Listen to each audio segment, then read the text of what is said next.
இப்போ இந்த யாழ்ப்பாணம் மாவட்ட ஒருங்கிணைப்பு குழு கூட்டம் 19ஆம் தேதி நடைபெற்றது. அதற்கு முதல் நாள் தெல்லிப்பளை பிரதேச செயல ஒருங்கிணைப்பு குழு கூட்டம் நடைபெற்றிருந்தது. அந்த கூட்டத்திலும் பாராளுமன்ற உறுப்பினர் அர்ச்சுனா ராமநாதன் அவர்கள் மிக கேவலமான முறையிலே எங்களுடைய தலைவர் கஜேந்திரகுமார் பொன்னம்பலம் அவர்களை இழிவான வார்த்தைகளால் பேசி அப்பட்டமான பொய்களை அவர்களுக்கு எதிராக சொல்லி அங்கே ஒரு மிகப்பெரும் ஒரு அவதூறு பரப்புரைகளையும் ஆத்திரமூட்டுகின்ற செயல்பாடுகளிலும் அவர் ஈடுபட்டிருந்தார். என்னை பொறுத்தவரையிலே என்பிபி அரசாங்கம் தான் அவரை தயார்படுத்தி அவ்வாறு நடந்து கொள்ள செயற்படுத்துகிறது என்பதுதான் எங்களுடைய சந்தேகம். ஏனென்று சொன்னால், நீங்கள் பார்த்தீர்களாக இருந்தால் அவர் அந்த தையட்டி போராட்டத்தை மோசமாக கொச்சைப்படுத்துகிறார். அதே போன்று அந்த தெல்லிப்பளை வைத்தியசாலையை கொண்டு செல்வதற்கு அங்கே இருக்கின்ற அனைவரும் சம்மதிக்க வேண்டும். அதை எதிர்ப்பவர்கள் எல்லோரையும் மிக கேவலமாக கொச்சைப்படுத்துகின்றார். அது அந்த ரெண்டு தேவைகளுமே அரசுக்குத்தான் இருக்கிறார். அந்த தையட்டி விகாரை காணிகளை அந்த மக்களிடமிருந்து கபலீகரம் செய்து அதை பௌத்த விகாரைக்கு கொடுக்க வேண்டும் என்கின்ற தேவை, எடுத்துக்கொள்ள வேண்டும் என்ற தேவை இராணுவத்துக்கு இருக்கிறது. சிங்கள பௌத்த இனவாத அரசியல் தலைமைகளுக்கு இருக்கிறது. அந்த நோக்கங்கள் நிறைவேற வேண்டுமாக இருந்தால் அந்த மக்கள் தாமாக விரும்பி அந்த காணிகளை கையளிக்க வேண்டும். அப்போ கையளிப்பதாக இருந்தால் அந்த மக்கள் விரும்பி அந்த விகாரைக்கு அந்த காணியை கொடுக்க வேண்டும். அல்லது அளவீடு செய்து கையளிப்பார்கள் என்கின்ற ஒரு நம்பிக்கையிலே அவர்கள் ஏமாற்றப்பட்டு அதிலே கையெழுத்து வைப்பதன் மூலமாக அதனை வைத்துக்கொண்டு அவர்கள் அந்த சுயரிப்பு நடவடிக்கை கூடாக அந்த காணிகளை தங்கள் வசதிப்படுத்திக் கொள்ளக்கூடியதாக இருக்கும். அப்போ இந்த செயல்பாடுகளிலே நாங்கள் மக்களை ஏமாற விடாமல் மக்களுக்கு சரியான ஆலோசனைகளை வழங்கி அந்த காணிகள் அந்த மக்களுக்கு கிடைக்க செய்ய வேண்டும் என்பதிலே எங்களுடைய தலைவரும் எங்களுடைய சட்டத்தரணிகளும் குறிப்பாக காண்டிவனண்ணா மற்றும் சுகாஸ் போன்றவர்களும் அந்த சரியான ஆலோசனைகளை வழங்கி அந்த மக்களை வழிநடத்தி கொண்டிருக்கின்ற நேரத்திலே இவர்களுடைய இந்த நிகழ்ச்சி நிரல் குழம்புகிறது. கடந்த தடவை அந்த தையட்டி காணிகளை அளப்பதற்கு இவர்கள் தந்திரோபாயமாக மக்களை ஏமாற்றி ஒரு முயற்சியை செய்திருந்தார்கள். காணிகளை விடப் போகிறோம், நீங்கள் அளவீட்டுக்கு ஒத்துழையுங்கள் என்ற அடிப்படையிலே அவர்களிடம் அந்த அளவீட்டுக்கான சம்மதத்தை கோரியிருந்தார்கள். மக்கள் அந்த அளவீட்டுக்கு ஒத்துழைக்கின்ற விதமாக அந்த விகாரைக்கு சென்றிருந்தார்கள். அங்கே அந்த விகாரை வளாகம் என்பது முழுக்க உங்கள் எல்லோருக்கும் தெரியும், இராணுவத்தினரதும் போலீசாரதும் கட்டுப்பாட்டில் இருக்கின்ற ஒரு பிரதேசம். அங்கு யாரும் செல்ல முடியாது. அங்கு செல்கின்றவர்கள் கைது செய்யப்பட்டு குற்றவாளிகளாக்கப்படுகின்ற சம்பவங்கள் உங்களுக்கு நடந்து கொண்டிருக்கிறதும் உங்களுக்கு தெரியும். உதாரணமாக கடந்த பௌர்ணமி தினத்தன்று அந்த 2 இளைஞர்கள் அந்த விகாரைக்குள் சென்று விட்டார்கள் என்பதற்காக அவர்களை கைது செய்து அவர்கள் அங்கே இரகசியமாக படங்களை எடுத்து சமூக குழப்பங்களை ஏற்படுத்த முற்பட்டார்கள் என்று அப்பட்டமான பொய் குற்றச்சாட்டுகளை முன்வைத்து நீதிமன்றத்திலே முற்படுத்தப்பட்ட சம்பவம் உங்களுக்கு தெரியும். ஆகவே அந்த விகாரை வளவுக்குள் யாரும் செல்ல முடியாது. அங்கே யாரும் சென்றால் அங்கே அந்த செல்கின்றவர்கள் அந்த போலீசாருடைய கட்டுப்பாட்டில் அல்லது இராணுவத்தினருடைய கட்டுப்பாட்டிலே தான் இருக்க முடியுமே தவிர அவர்கள் சுயமாக செயற்பட முடியாது. அவ்வாறு இருக்கிற பொழுது அந்த அளவீட்டு நடவடிக்கைகளுக்காக அழைக்கப்பட்ட மக்கள் அங்கே செல்கின்ற பொழுது அவர்களுக்கு உடற்பரிசோதனை செய்யப்பட்டு அவர்களுடைய அடையாள அட்டைகள் பரிசோதனை செய்யப்பட்டு அவர்கள் உள்ளே அனுமதிக்கப்பட்டிருந்தார்கள். அவ்வாறு அனுமதிக்கப்பட்டவர்கள் அங்கே சுதந்திரமாக நடமாட முடியாது. அப்போ அந்த பகுதிக்குள் அந்த கிட்டத்தட்ட 15 ஏக்கர் நிலங்களை அவர்கள் ஆக்கிரமித்து வைத்திருக்கிறார்கள். அந்த ஆக்கிரமிக்கப்பட்ட பகுதிக்குள் மக்கள் சுயமாக செல்ல முடியாது. ஆனால் இந்த அளவீட்டாளர்களை அந்த பிக்குனுடைய சம்மதத்தோடு போலீஸ் தரப்பும் அரசாங்க தரப்பும் தான் கொண்டு வந்திருக்கிறார்கள். அவர்கள் அந்த பகுதிக்குள் தங்களுடைய விருப்பம் போன்று சென்று அளவீடுகளை செய்ய முடியும். ஏற்கனவே நாங்கள் அறிந்த வரையிலே அவர்கள் ஒரு தடவை அளவீடுகள் செய்திருக்கிறார்கள் என்றும் நாங்கள் அறியக்கூடியதாக இருக்கிறது. அப்படி இருக்கிற பொழுது இந்த மக்கள் அளவீட்டை தடுத்தார்கள் என்று சொல்வது அப்பட்டமான பொய். மக்கள் அளவீட்டை தடுக்கவில்லை. மாறாக இந்த அளவீட்டை அவர்கள் அந்த நிலவிய அளவையாளர்கள் அந்த அளவீட்டை செய்வதற்கான வாய்ப்புகள் அந்த பிரதேசம் அவர்களுடைய முழு கட்டுப்பாட்டில் போலீசாருடைய கட்டுப்பாட்டில் இருந்தது. அங்கே அவர்கள் சுதந்திரமாக சென்று அளவீடு செய்யக்கூடிய ஒரு சூழல் இருந்தது. மக்கள் அங்கே கைதிகள் போன்று ஒரு குறிப்பிட்ட இடத்திலே அடைத்து வைக்கப்பட்டிருந்தார்கள். அப்படிப்பட்ட ஒரு இடத்திலே அந்த அளவையாளர்கள் சென்று அளவீடு செய்யாமல் அங்கே இந்த மக்களுக்கு கொடுக்கப்பட்ட நெருக்கடி என்னவென்று சொன்னால், நீங்கள் இந்த அளவீடு செய்வதற்கான சம்மதத்தை தாருங்கள், எழுத்து மூலம் சம்மதத்தை தாருங்கள் என்று சொல்லி கேட்டுக்கொண்டிருந்தார்கள். அப்போ அந்த சந்தர்ப்பத்திலே அந்த மக்கள் அவர்களிடம் கேட்டுக்கொண்டார்கள் என்னவென்று சொன்னால், அங்கே தொல்பொருள் திணைக்களத்தைச் சேர்ந்த தரப்பிலிருந்தும் பிரத்யேகமான ஒரு அளவையாளர்கள் குழு வந்திருந்ததாக அவர்கள் அறிந்து கொண்ட போது அவர்களுக்கு ஒரு சந்தேகம் அவர்கள் எங்களுடைய சட்டத்தரணிகளோடு தொடர்பு கொண்டு ஒரு கேள்வியை கேட்டிருந்தார்கள். இவ்வாறு ஒரு நிலைமை இருக்கிறது, என்ன செய்வதென்று சொல்லி. அப்பொழுது எங்களுடைய தரப்பிலிருந்து ஒரு ஆலோசனை வழங்கப்பட்டிருந்தது. நீங்கள் உங்களுக்கு அளவீடு செய்ய வருமாறு உங்களுக்கு அறிவித்தல் கொடுத்தது உத்தியோகபூர்வமாக பிரதேச செயலாளருடைய கடித தலைப்பிலே அவருடைய கையொப்பமிட்டு ரப்பர் முத்திரை அடித்து அவர் கடிதத்தை அனுப்பியிருக்கிறார் என்று சொன்னால், அதே பிரதேச செயலாளர் உங்களுடைய காணிகள் அளவீடு செய்து உங்களிடம் கையளிக்கப்பட இருக்கிறது. ஆகவே அந்த நோக்கத்திற்காக மேற்கொள்ளப்படுகிற இந்த அளவீட்டு நடவடிக்கைக்கு உங்களுடைய சம்மதத்தை தாருங்கள், அளவீடு செய்து உங்களிடம் காணியை ஒப்படைக்கிறோம் என்ற எழுத்து மூலமான உத்தரவாதத்தை வாங்கி கொண்டு நீங்கள் அந்த சம்மதத்தை கொடுக்கலாம் என்று சொல்லி நாங்கள் சொல்லியிருந்தோம். ஆனால் அந்த அவ்வாறான ஒரு கடிதம் கொடுக்க மறுக்கப்பட்ட இடத்திலே அவர்கள் அந்த அளவீடு செய்வதற்கான ஒப்புதல் கடிதத்தை கொடுக்கவில்லை. அப்படி இருக்கிற பொழுது அவர்கள் அளவீட்டை குழப்பினார்கள், தடுத்தார்கள் என்று சொல்வதெல்லாம் அப்பட்டமான பொய். அப்போ இங்கே அந்த காணிகள் அன்று தெல்லிப்பளையிலே அந்த காணிகளை அவர்கள் அளவீடு செய்வதற்கு சம்மதம் கொடுக்காமட்டதற்கு காரணம் அந்த காணிகள் சுவீகரிக்கப்பட போகிறது என்ற காரணத்தினாலே. இவ்வாறான ஒரு நிலையிலே தலைவர் கஜேந்திரகுமார் பொன்னம்பலம் அவர்கள் அந்த ஒருங்கிணைப்பு குழு கூட்டத்திலே இந்த தையிட்டி காணிகள் மக்களிடம் ஒப்படைக்கப்பட வேண்டும் என்ற கருத்தை முன்வைத்த பொழுது அவர் அவ்வாறான ஒரு கருத்தை முன்வைப்பதை தடுப்பதற்காக அவரை அங்கிருந்து அச்சுறுத்தி அல்லது அவமானப்படுத்தி அவரை வெளியே அனுப்பிவிட்டு அங்கே கலந்து கொண்ட மக்கள் பிரதிநிதிகளுடைய முடிவாக தையிட்டி விகாரை காணிகள் அளவீடு செய்து அதை அளவீடு செய்வதற்குரிய அனுமதி டிசிசியில் எடுக்கப்பட்டதாக காட்டிக்கொள்வதற்காக அர்ச்சுனா ராமநாதன் அவர்கள் எங்களுடைய தலைவர் கஜேந்திரகுமார் பொன்னம்பலம் மீது அவதூறு பரப்புரைகளை முன்வைத்திருந்தார். அதிலும் அதொன்று. அடுத்தது தெல்லிப்பளை வைத்தியசாலை.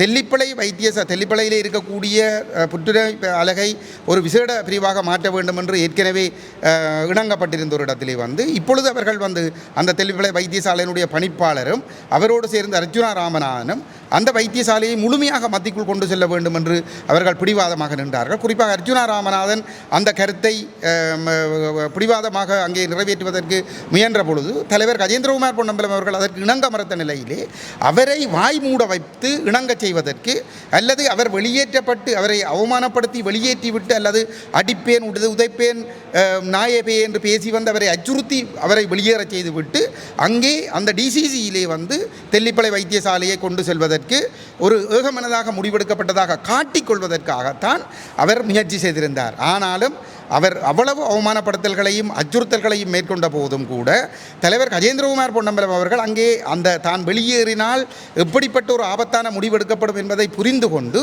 அவர் அத்தனையையும் சகித்து கொண்டு அந்த இடத்திலே இருந்து அந்த முடிவுக்கு அவர் தன்னுடைய எதிர்ப்பை பதிவு செய்திருந்தார். இதனால் அவர் கொதித்து போன நிலையிலே தொடர்ந்தும் தலைவரை ஆத்திரப்படுத்தி அவரை ஒரு வன்முறையாளனாக மாற்றுவதற்கான முயற்சியை மேற்கொண்டிருந்தார். இந்த தேவை என்பது ஸ்ரீலங்கா அரசுக்கு தான் இன்று இருக்கின்றது. அனுர அரசினுடைய நோக்கங்களை நிறைவேற்றிக் கொள்வதற்கு அர்ச்சுனா ராமநாதன் அவர்கள் தெல்லிப்பளை பிரதேச கூட்டத்திலும் பயன்படுத்தி இருந்தார்கள். அதே போன்றுதான் யாழ்ப்பாண மாவட்ட ஒருங்கிணைப்பு குழு கூட்டம் நடைபெற்ற போதும் கூட இந்த விடயங்கள் பேசப்பட்ட பொழுது அந்த விடயங்களை விவாதிக்க விடாமல் தையிட்டி விடயம் தொடர்பாக பேசப்பட்ட பொழுது தலைவர் கஜேந்திரகுமார் பொன்னம்பலம் அவர்கள் நீங்கள் தெளிவாக ஒரு முடிவெடுத்து தெல்லிப்பளை பிரதேச செயலாளருக்கு ஒரு அறிவுறுத்தலை கொடுத்து அந்த காணிகள் அளவீடு செய்து மக்களுக்காக ஒப்படைக்கப்படும், அந்த நோக்கத்திற்காக அளவீடு செய்வதற்கு இந்த நீங்கள் உங்களுடைய சம்மதத்தை தாருங்கள் என்று சொல்லி ஒரு டிஎஸ் ஒரு கடிதத்தை கொடுக்க வேண்டும் என்ற ஒரு முடிவை டிசிசி கூட்டம் எடுக்க வேண்டும் என்று சொன்ன பொழுது அர்ச்சுனா ராமநாதன் அவர்கள் குழப்பமடைந்து கஜேந்திரகுமார் பொன்னம்பலம் அவர்களை கருத்து சொல்ல விடாமல் தொடர்ச்சியாகவே குழப்பிக் கொண்டிருந்தார். அதுவும் அந்த என்பிபி அரசாங்கத்தினுடைய தேவையை நிறைவு செய்வதற்காகத்தான் அர்ச்சுனா ராமநாதனை சந்திரசேகரன் அவர்கள் பயன்படுத்தி இருந்தார். அதை மீறி தலைவர் அந்த விடயத்திலே உறுதியாக நின்று அவர்களுடைய நோக்கங்களை நிறைவேற விடாமல் இந்த காணிகளை சுவீகரிக்கின்ற அந்த தையிட்டி விகாரைக்கு தமிழ் மக்களுடைய காணிகளை அடாத்தான முறையிலே கையகப்படுத்துகிற முயற்சிகளை எதிர்ப்பு தெரிவித்து அந்த காணிகளை மக்களிடம் கையளிக்க வேண்டும் என்பதில் உறுதியாக நின்று கொண்டிருந்த பொழுது எதிர் பக்கத்திலே பொதுமக்கள் அரங்கிலே இருந்த என்பிபி உறுப்பினர்கள் எழுந்து எங்கள் பாராளுமன்ற உறுப்பினர் கஜேந்திரகுமார் பொன்னம்பலத்துக்கு எதிராக கூச்சலிட தொடங்கினார்கள். அது சந்திரசேகரன் அழைத்து வந்த என்பிபியினுடைய அடியாட்கள் கிராமங்களிலே அடிதடி வன்முறைகளிலே ஈடுபடுகின்ற நபர்கள் தான் அந்த காடைத்தனமான கூக்குரலிடுகின்ற செயல்பாடுகளில் ஈடுபட்டிருந்தார்கள். குறிப்பாக வடமராட்சி தென்மேற்கு பிரதேச சபையினுடைய உறுப்பினராக இருக்கிற என்பிபியினுடைய உறுப்பினராக இருக்கக்கூடிய ஒரு நபர் அந்த கூட்டத்திலே அவர் எவ்வாறு அந்த கூட்டத்திற்கு வந்தார் என்று கூட தெரியாது. அவர் சந்திரசேகரனுடைய ஒரு அடியாளாகத்தான் அங்கே கலந்து கொண்டிருந்தார்.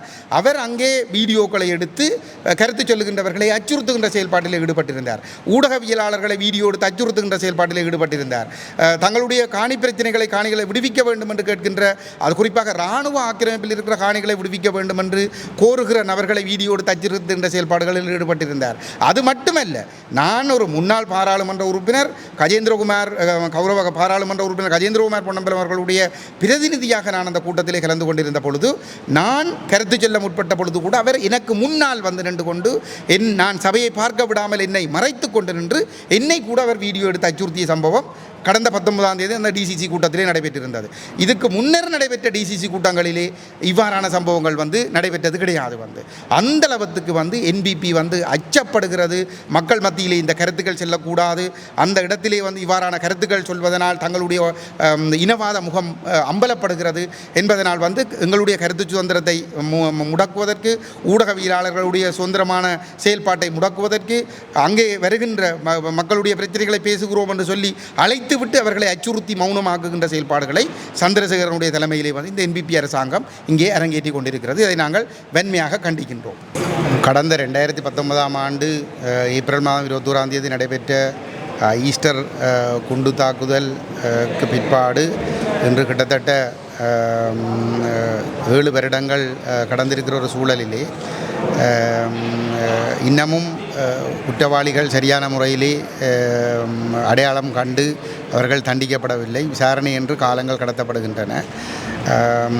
இந்த சம்பவம் என்னை பொறுத்தவரையிலே நான் பாராளுமன்றத்தில் இருக்கின்ற பொழுதும் என்னுடைய கருத்தாக இருந்தது, அரசு இதிலே சம்பந்தப்படாமல் இந்த குற்றங்கள் நடந்திருக்க முடியாது என்பது என்னுடைய கருத்தாக இருந்தது. அதை நிரூபிக்கின்ற விதமாகத்தான் இப்பொழுது இந்த விசாரணைகள், கைதுகள், விசாரணைகள் நடைபெறுவதை பார்க்கின்ற பொழுது அந்த சந்தேகம் வலுப்பெறுவதாகத்தான், உறுதிப்படுத்தப்படுவதாகத்தான் இருக்கின்றது. ஏனென்று சொல்லி சொன்னால், இந்த தீவு ஒரு சிங்கள பௌத்த தீவாக இருக்க வேண்டும் என்பது சிங்கள பௌத்த ஆட்சியாளர்களுடைய, இனவாதிகளுடைய, சிங்கள பௌத்த மக்களுடைய கருத்தல்ல. சிங்கள பௌத்த இனவரி கொண்ட ஆட்சியாளர்களுடைய எண்ணம் அதுவாகத்தான் இருக்கின்றது. அந்த வகையிலே அவர்கள் தமிழர்களுக்கு எதிரான ஒரு இனஅழிப்பை முன்னெடுக்கின்ற பொழுது இஸ்லாமிய மக்களை தங்களுடைய கைகளுக்குள்ளே வைத்து கொண்டிருந்தார்கள். ஆனால் அந்த தமிழர்களுடைய அந்த உரிமை போராட்டம் ஒரு இனஅழிப்பின் மூலமாக முடிவுக்கு கொண்டு வந்த பிற்பாடு ஒரு நாட்டினுடைய பொருளாதாரத்திலும் ஏனைய துறைகளிலே ஆதிக்கம் செலுத்துவதிலும் முஸ்லீம் சகோதரர்கள் ஒரு உச்ச நிலையில் இருப்பதை சகிக்க முடியாத ஒரு நிலையிலே அவர்கள் ஒன்று ஆட்சி அதிகாரத்தை கைப்பற்றுவதற்காகவும் மற்றும் இந்த பொருளாதார ரீதியாக ஒரு உயர்ந்த இடத்தில் இருக்கின்ற மற்றும் நிர்வாக ரீதியாக ஆதிக்கம் செலுத்துகின்ற இஸ்லாமிய தரப்புகளை ஏதோ ஒரு வகையிலே ஒரு பயங்கரவாத முத்திரை குத்தி அவர்களை ஒரு அடிமட்டத்திற்கு கொண்டு வர வேண்டும் என்பதற்காகவும் திட்டமிட்டு அவர்கள் மீது ஒரு பழியை போட்டு ஒரு பெரும் தாக்குதல் ஒன்று நடைபெற்றிருந்தது. அந்த சம்பவத்திலே கொல்லப்பட்டவர்கள் கிறிஸ்தவ மக்களாக இருந்தாலும் அந்த கொலைக்கு உரிய குற்றவாளிகளாக இஸ்லாமிய மக்கள் மீது தான் பலி போடப்பட்டது. பொதுவாக அந்த குற்றம் செய்த நபர்களை தாண்டி ஒட்டுமொத்த முஸ்லீம் சமூகத்தின் மீதும் கிட்டத்தட்ட 22 லட்சம் முஸ்லீம்களையுமே குற்றவாளிகளாக சித்தரிப்பதிலே இந்த சிங்கள பௌத்த இனவாதிகள் வெற்றி கண்டிருந்தார்கள். அதன் காரணமாக அதிலே அந்த நேரங்களிலே அரசியலில் இருந்த பல்வேறுபட்ட சிங்கள கட்சிகளும் அதை கண்டிப்பது போன்று ஒரு தோற்றப்பாட்டை காட்டிக் கொண்டிருந்தாலும் கூட எங்களை பொறுத்தவரையிலே அதிலே அந்த முஸ்லீம் மக்கள் பாதுகாக்கப்பட வேண்டும் அல்லது அந்த பழி ஒட்டுமொத்த முஸ்லீம் சமூகத்தின் மீதும் விழுந்துவிடக்கூடாது என்ற அக்கறை சிங்கள தலைவர்களுக்கு இருந்ததாக இல்லை. எல்லோருமே அந்த சம்பவங்கள் நடந்து ஒட்டுமொத்த முஸ்லீம் மக்களும் குற்றவாளிகளாக்கப்பட்டு அந்த காலப்பகுதியிலே அந்த முஸ்லீம்களுக்கு எதிராக பல்வேறுபட்ட வன்முறைகளும் நெருக்குவாரங்களும் ஏற்படுத்தப்பட்டு அவர்களுடைய வர்த்தக பொருளாதார செயல்பாடுகள் பெருமளவிலே அழிவுகளை சந்திப்பதற்கு அன்றைய காலகட்டத்திலே சம்பவங்கள் நடைபெற்றது எல்லோருக்கும் தெரியும். இன்று ஒரு ஆட்சி மாற்றம் ஒன்று வந்திருக்கிற ஒரு சூழலிலே இந்த அரசு கடந்த கால ஆட்சியாளர்களுக்கு எதிராக ஒரு புரட்சி நடைபெற்ற புரட்சியினூடாக ஆட்சியை கைப்பற்றி கொண்டவர்கள் இவர்கள் இந்த ஆட்சி அதிகாரத்தை தொடர்ந்து தக்க வைத்துக் கொள்வதற்கு தங்களுடைய அரசியல் எதிரிகளை ஏதோ ஒரு வகையிலே வந்து இல்லாமல் செய்ய வேண்டிய தேவை இருக்கிறது. அந்த செயல்பாடுகளிலே வந்து கூடுதலாக வந்து கடந்த காலத்தில் குற்றமளித்தவர்களை தேடி கண்டுபிடித்து தண்டிக்கின்ற ஒரு செயல்பாடுகளை அவர்கள் செய்து வருகின்றார்கள். அந்த வரிசையிலே வந்து இந்த ஈஸ்டர் குண்டு தாக்குதல் செய்தவர்களிலே வந்து ராஜபக்ச தரப்பின் மீது தான் அந்த குற்றச்சாட்டுகள் கூடுதலாக இருக்கின்றது. அந்த தண்டனை வழங்கப்பட்டே ஆக வேண்டும். அந்த விசாரணைகள் விரைவுபடுத்தப்பட வேண்டும். விரைவுபடுத்தப்பட்டு வந்து அவர்கள் தண்டிக்கப்பட வேண்டும். அந்த வகையில் சுரேஷாலே கைது செய்யப்பட்டு விசாரிக்கப்படுகின்ற பொழுது வந்து அவர் இப்பொழுது வசதியாக ஒரு வைத்தியசாலையிலே படுத்துக் கொண்டிருக்கின்றார். அவர் அங்கே உண்மையிலே உண்ணாவிரதம் இருக்கிறாரா இல்லையா என்பது கூட தெரியாது.